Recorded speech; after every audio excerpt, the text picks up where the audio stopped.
Hi everybody, hope you're doing marvellously well. Sitting here with the rather wonderful AMAC McGuire. How are you? I'm great, Warren. How are you doing? I'm good. It was fun meeting up with you at, what is it? It's Bruce Robb's studio. Oh, and the new Cherokee. Yes, Cherokee. Yeah, it was great. Your studio, by the way, is fantastic. Really, really great setup. And I think this is probably what a lot of people are aspiring to. It's a well-treated room. But I want to know, firstly, a little bit about your journey. How did you end up in sunny Los Angeles? It's interesting. Audio engineering kind of seems to have tracked me down. Right. It's Good. the best way to say it, right? So I was going to school to be a journalist, and I kept failing all of my classes so badly, and I was just and I was trying so hard, right? So one day I decided to just drop out of college without telling anybody that I was going to do it. I got a paper back, failed it, and was like, screw this. So I dropped out, and then I got in my car to go home and realized I was going to have to tell my parents why I just dropped out of college and what I was going to do with my life now. Wow. And so I was like, okay, I went to the library, and when I was 15, I wanted to get an MPC because I wanted to make beats. I love hip hop. That's what I came up with. But they were just like, nah, you're gonna quit, so we're not gonna get it for you. Oh. Yeah. Real cliche part of the story. Your parents didn't want you to do it, but you persevered anyway. I looked up music production, and I came across audio engineering schools, but I really don't think I knew what an audio engineer was at that point in my life, when I was 19. I always loved music. I was always making the mixtapes for my friends' parties and stuff like that, but I didn't know who kind of, put it all together like that. So yeah, I didn't go to production school. I went to audio engineering school at a place called Sheffield Institute for the Recording Arts in Baltimore. They have a recording truck that was pretty famous, I guess, but it doesn't really matter. But yeah, so it was a 6-month course where I was basically introduced to the language because, like I said, I didn't know what it was. And I got to plug stuff in. But I didn't want to go the full sail route. It was too much time. And I've always been pretty impatient of I just wanted to do this, graduated in 6 months and, pretended to be an audio engineer until I was one day pretty much. So I'm from Allentown, Pennsylvania, but I tell everyone I'm from Philly because I love Philly, and it raised me once I was an adult. That's where I got my start in this. That's where I started making all my money off of it. You're like, how did I get here? Yeah. I got here from there. I moved there when I was 20. I would go around to studios there, but I really didn't know anything. 6 months of learning audio engineering is not enough to... Was it tape mixed in with DAWs, or was it only No, DAWs? it was... They just got rid of their tape machine then. So we're talking Pro Tools 7 is I think what I started on. Yeah. 7.4 with the elastic audio. Yeah, where you could take the iLock out and walk away. Yeah. Wow. Yeah, it wouldn't matter, right? I actually got a job at a studio the first week I was there, but there was no way that was going to last because I didn't know what I was doing at all. But so, yeah, I would just record people in my basement, literally just taking bed sheets and tacking them to my ceiling and anyone that would come in. But then I eventually ran out of all my money, and I was looking for regular jobs. I got a job at Jimmy John's to be a bike messenger. And there was just all this stuff. And I was like, I can't do these regular jobs. I'm not. I never went back again. And I was like, I'm going to figure out how to make music work. I got on Craigslist and found a job at this place called the Legendary Dobbs on 3rd and South Street. And the ad said, we're opening the upstairs and we'll basically take anyone who will accept $60 a night. And I went in and I said, hey guys, I'm an audio engineer already, and please don't interview anybody else. Because they were like, yeah, we're going to find other people. I was like, do not find anybody. I will take every single shift. I live 10-minute walk. I can't call out even if it's a blizzard. I actually remember the first night I had to do sound for an acoustic guitar that didn't have a DI and the feedback and and the whole night. And I remember that the guy felt so bad for me. He gave me a 20 and he was like, come back tomorrow, kid. I was like, thanks, man. And it just kind of took off from there. I never looked back. I started working all over Philly. I started touring, and off of word of mouth. Like, this is now, we're talking years that I'm doing this, right? But I eventually ended up doing front of house for Fetty Wap and Post Malone in 2016. Lovely. And it was, one of the coolest times ever. A small full circle moment is that the first show I ever saw was actually the Backstreet Boys at Penn State. But the first time I ever did front of house in a stadium was in that same place. Nice. And that was definitely one of the coolest times of my career. So whether you were doing Post Malone's front of house? Yeah. But at that time, he was opening for Fetty Wap. Right. Because it was 2016. And I remember being like, Post Malone, okay, yeah, he's cool. And he left that tour to open for Justin Bieber, and that was pretty much it for him. So it was super cool to see that and be a part of that there. But after I did that tour, I had met a mentor when I was there, and she was like, well, isn't it that you want to do studio stuff? Like, I was, but nowhere near on, like, when I compare the kind of recording I was doing in Philly to now, and as soon as I came to LA, it just was nowhere near, right? But she was like, yeah, if you want to really do it, you have to put time in LA. Well, I didn't even want to be a live sound engineer, and I just did like one of the biggest tours of the year, so I guess I've completed my journey. So yeah, a couple months later, I moved out to LA. And obviously, when I moved out here, I started doing live sound because I had a great resume. So it was pretty easy for me to get gigs until I could kind of find my way into the studio. So my mentor knew a guy named JP at this place called Melrose Sound. Basically, after like the first 4 months, she flew in one day and we just hung out there for a week. And at the end of the week, I was like, hey, could we talk about an engineering gig? And he was like, sure, hit me back. I set up an interview, and he was like, okay, cool. Yeah, just bring your template with you so you could show me. And at that point in time, I didn't even have a template. Like, that's what I'm saying, like, right. With the recording I was doing in Philly to here, right? But I watched him that whole week. So I made up a template that looked exactly like his. And I went in and it was like, here it is. And he was like, oh man, this is great. This looks so close to mine. Like, amazing. Yeah, we'll start calling you. and that's how I got that gig. And then I worked at Melrose, consistently for about 3 or 4 years. It's a great place. JP is a great guy. He was the head engineer at Atlantic for a while. But you really get people who are starting and unsigned there, and then you also get labels coming in. So it's a great place. A lot of writing sessions and things. Yeah, but a great place to just be able to grow. And JP is not, one of those guys who if you make a mistake, you're just out. Mm-hmm. Like, he's like, okay, well, you can't do it again, but let's see how you can learn and grow from this. So amazing. I owe him a lot for sure. So the first big session I ever got at Melrose was with Kelly Rowland. What a star to start with, and somebody, I listened to my whole life growing up. And I think like the moment that I was recording her and she was like testing me and pushing me to be quick and all of this stuff, like that was the moment I was like, oh, I think I can make it here, because I was able to handle that. And that was a lot of pressure. But yeah, from there, I was working over at Good Music. Then I went and I worked at APG in Atlantic for a little while. Was that at Paramount? No. So that was like APG had their own studios. Yeah. Just kind of went out into the world on my own and, was an engineer for producers or finding my own clients. And did you go out on your own because you started getting calls and it seemed like a smart thing to do? Yeah, for sure.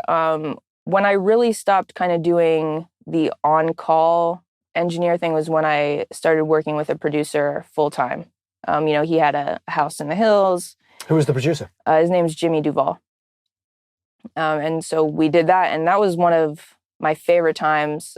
That's where I really learned to write, because we had such a good working relationship to kind of control all the sessions, because everyone came there to work with him, and I'm vocal producing everything and comping everything. And even when there are writers there, we're steering the session to make sure that the songs are what we want and there are no weak lines. And that was a really, really great time. And clients from, all over the world. I got to work with the Kooks then. Amazing. With Luke, that was an amazing thing. And so many other people. And I just didn't really want to be an on-call engineer anymore. Right. I understand. This is a good point I think we should point out. If you're a good vocal producer, you're good at comping, tuning, timing, and all that kind of stuff, there's a lot of work. Because it doesn't really matter on the genre, does it? No. Because it can be hip-hop, it could be death metal, it could be country, it could be punk. It doesn't matter. Vocals are the consistent thing that go through all of those genres. For sure. So there's a lot of work in that. So, yeah. And today, are you still doing a lot of that kind of stuff? Oh, yeah, for sure. So you have the little vocal booth back here. Oh, yeah, 100%. Yeah, I actually just did like my first record. I don't know if I'm going to call it a record. Or working with this artist, we did 6 songs, and I was the vocal producer. Fantastic. And I've been a vocal producer for a lot of other artists, but I didn't record any of it. Right. I just sat there and got to produce the session. Yeah. Amazing. And now I'm going to mix all the records and do the vocal production on that, that side as well. Right. And it was just really great, like, to not just be the engineer. No, it's fantastic. Doing plus, right? Comping is an art form. Oh, for sure. It really is a big deal. For sure. I've definitely, pulled some stuff together that artists were like, I didn't know if I got the whole thing. And I was like, I knew you got it all. And it might have been in small parts, but I knew that I was going to be able to put this puzzle piece together for you. And I loved doing that for them too. Just like, them leaving the room and coming back in like an hour later. And I have like this really clean, beautiful take for them. And they're just like, wow. And I love fantastic doing that. I love, building the sound. Yep. It's fun. That's fantastic. Jimmy Duvall? Yeah. Okay. And then, so where did you go from there? After Jimmy, it was the beginning of the pandemic. Oh, okay. Really. So actually during that time, I learned how to remote record people all over the world. A wonderful thing to do. It sure was. Yep. And it's super cool. I still do stuff like that from time to time now. Really what I'm doing now is developing artists that I really love. I really have moved on from just chasing the majors and stuff like that, and just kind of building around myself and the artists that I love and help building their sound. And we'll treat you better anyway, because if one of those artists then goes off to be successful, you've been that person who's elevated them and been a huge part of their career, building their career. Yeah, no, 100%. And that's what I want to do. Great. And I also just I love to work with people who love me and love working with me. And it's just a super fun time. And it's not a just press 3 situation, sure. And all of that. So, well, the hours that we're forced to work, it is actually quite nice if you like each other. Yeah, right. Instead of it being a stressful, situation at all. Yeah. So it's been really fulfilling, and it's been really great to. All of that other stuff was really great too. I could never be here without it. Super exciting. I got a platinum record from it, and I hope. What was the platinum record? For Joji. I recorded and mixed a record on his album Ballads 1, and it went platinum. Yeah, and that was from getting calls at like 2 a.m. or whenever, and being like, yes, I will be there any time of day or night you need me. Yeah. But it's really nice to kind of be able to pick and choose now what I want to do. Incredible. Yeah. Tell us a little bit about your setup here. This feels like the centerpiece. I don't know this drama. This is like the speaker controller, etc. Mm-hmm. And what drew you to this? That my other monitor controller died and my gear guy had this on sale. That's the best answer. That's so good. Yeah. But yeah, for sure.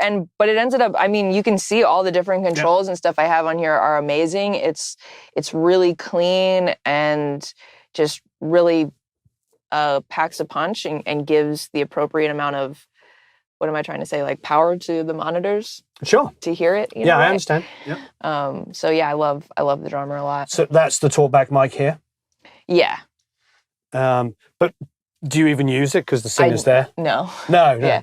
But that's if we can take a second and talk about my booth. Yeah. I'm not even really, when I'm in a studio, I would rather have the artist be in the booth. Yeah. Just because, I get to listen out of the monitors, right?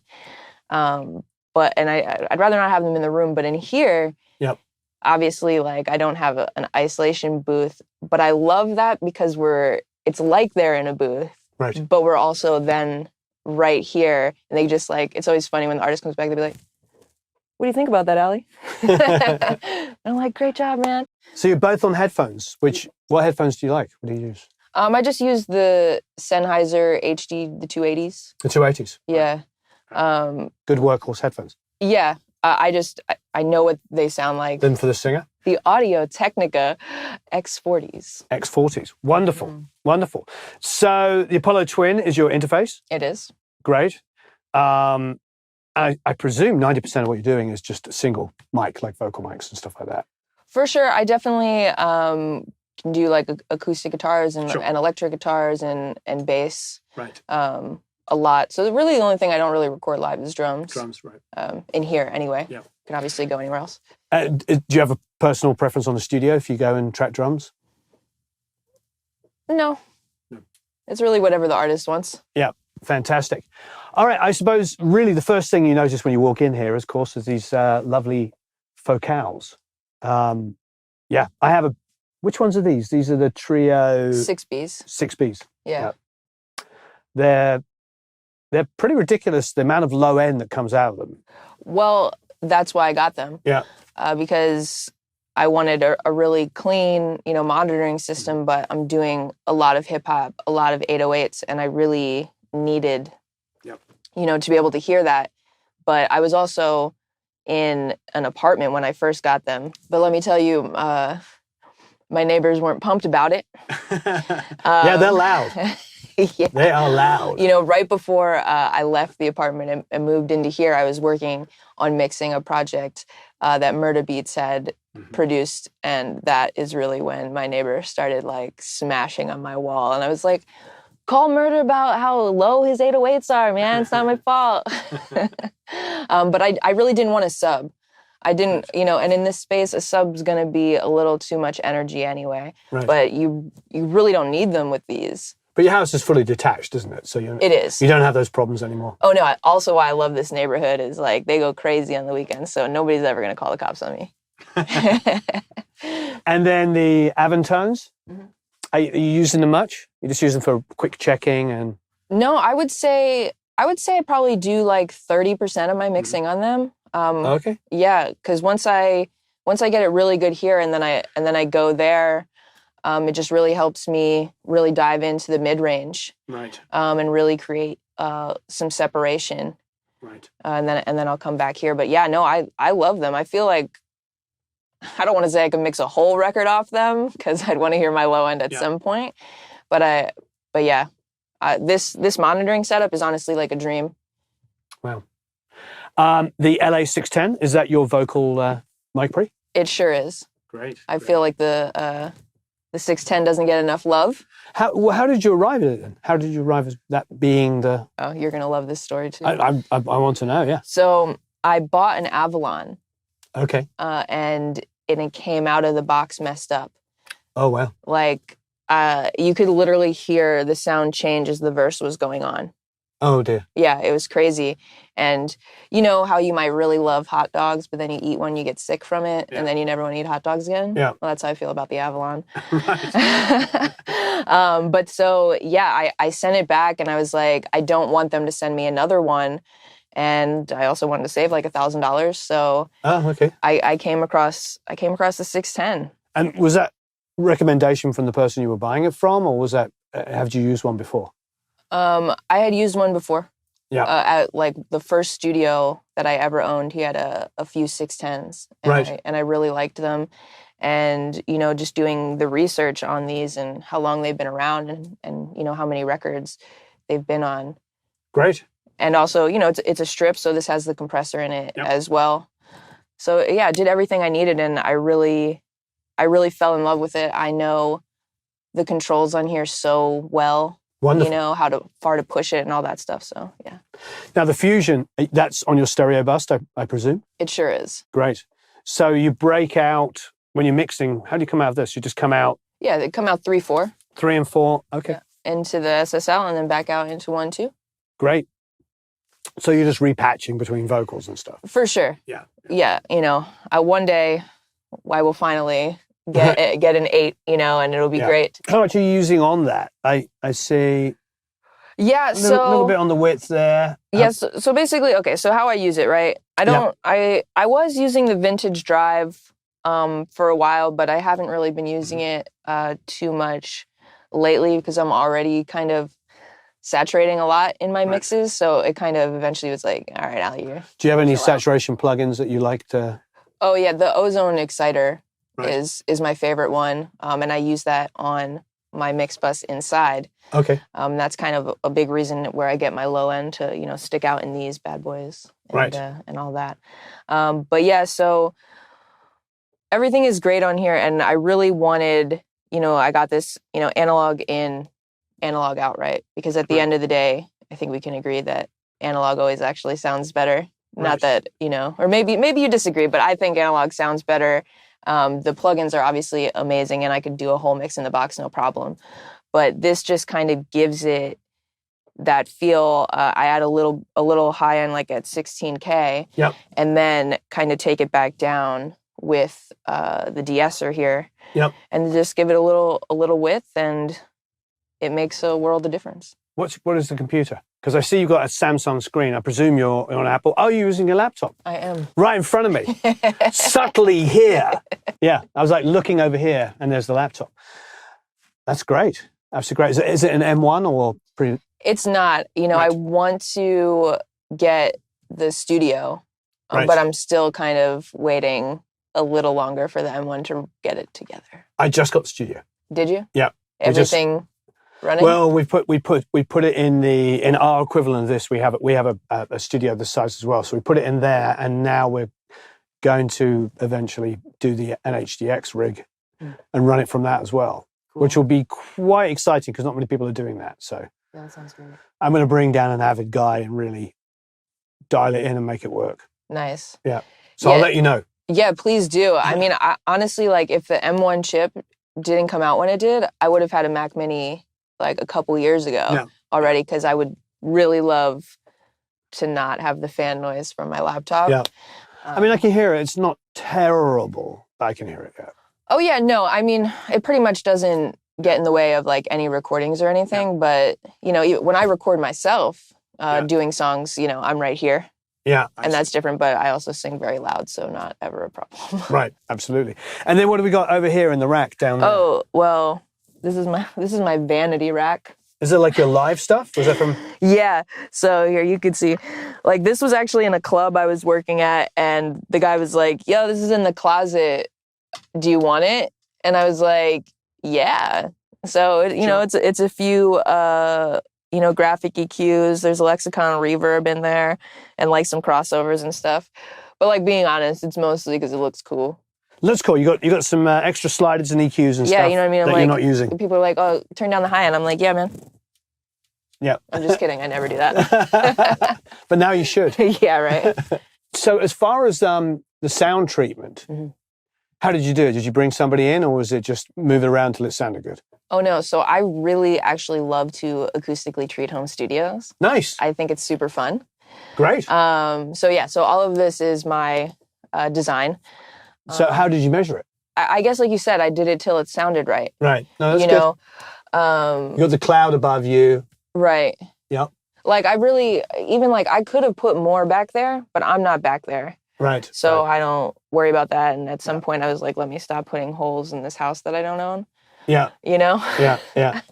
But yeah, I kind of knew Sorry, was that a good answer? No, it's good. I mean, it sounds good, Nick. Can you play a track? I could.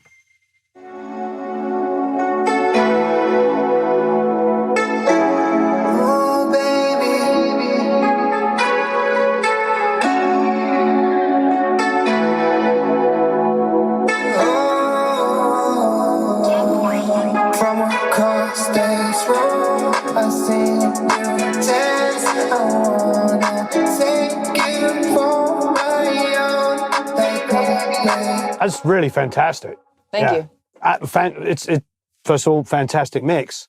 And secondly, what a great advert for the Focals. When that low end came in, it was like really, like it envelops you, but it didn't sound too much, but it sounded massive.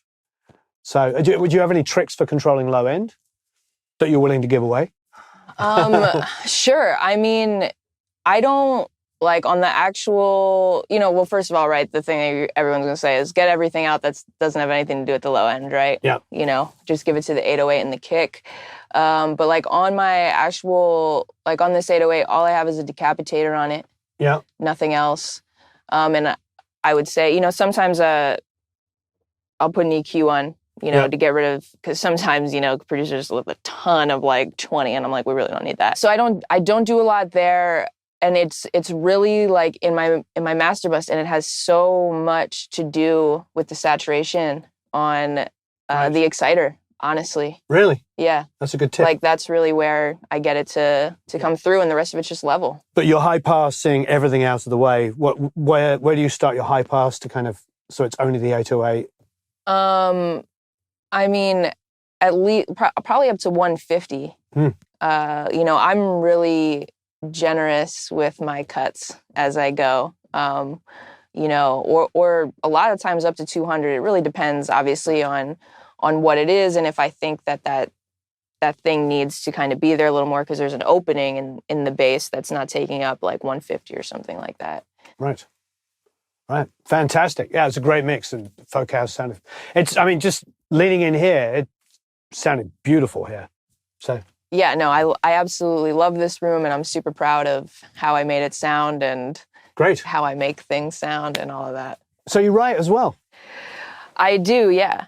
That's fantastic. I actually just started, I really started writing in like 2020, but I didn't take it seriously probably until about September of 2021. I went through, a tough time in my career. We've all been there, of just kind of being frustrated with the music industry and everything. And I took a little bit of time off, and I didn't even come into the studio probably, for maybe a month.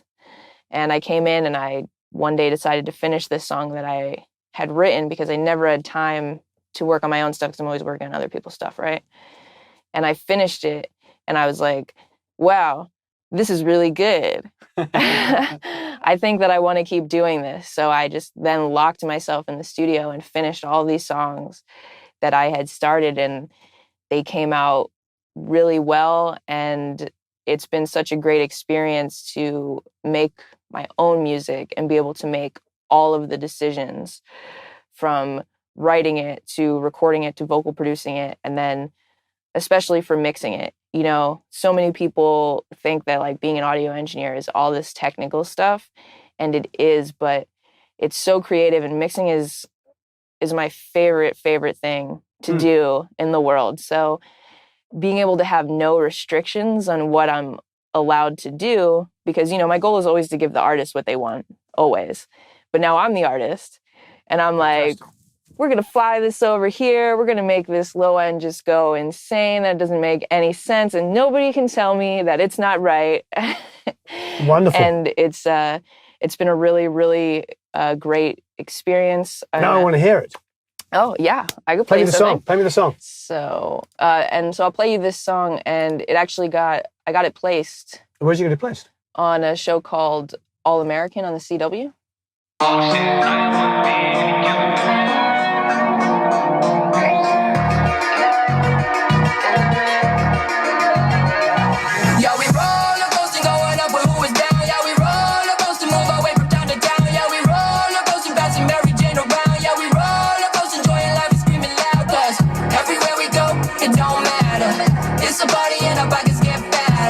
So who else is singing on it? Oh, that's all me. That's all you? Yeah. So you're using the 4-man to slow down to go and lower your voice? No. Oh, wow, so you've got all that range. I do. Yeah. Yeah. That's amazing. Yeah, so many people say that, and I love that. Yeah. They're like, oh, who's the dude on that track? Well, I thought like, maybe it's me. Because because I know a lot of people, they'll use that 4-man thing and that just bring their voice down. Mm-hmm. But you weren't using that at all. No. Oh, amazing. Thanks. Yeah. Yeah. That's really, really cool. Yeah, so it was, it's crazy. Like when I was, this is a slight backstory, but when I was 10, I was like in school choir, Mm-hmm. and this kid like said to me, he said like, "Why do you sound like a man when you sing?" And I was, we're 10. 10, you know, we're 10. I'm not like getting at him. That's just, what Yeah. happened. And, but I was I was afraid to sing, for a long time because of that. And I love that full circle it came around, that it's such an asset of mine. To have a range. To have that kind of range. Yeah, amazing. So cool. Well, Ali, thank you ever so much. I really appreciate it. Thank you. Please leave any comments and questions below. I think this is a great studio and something that most people can aspire to. And it's wonderful that you're here making music and making money at music, which is always a great thing. Hell yeah. Thanks, everyone. So long, farewell, auf Wiedersehen, au revoir. We'll have a link to all your music and any links and stuff down below, so please check them out. Follow me.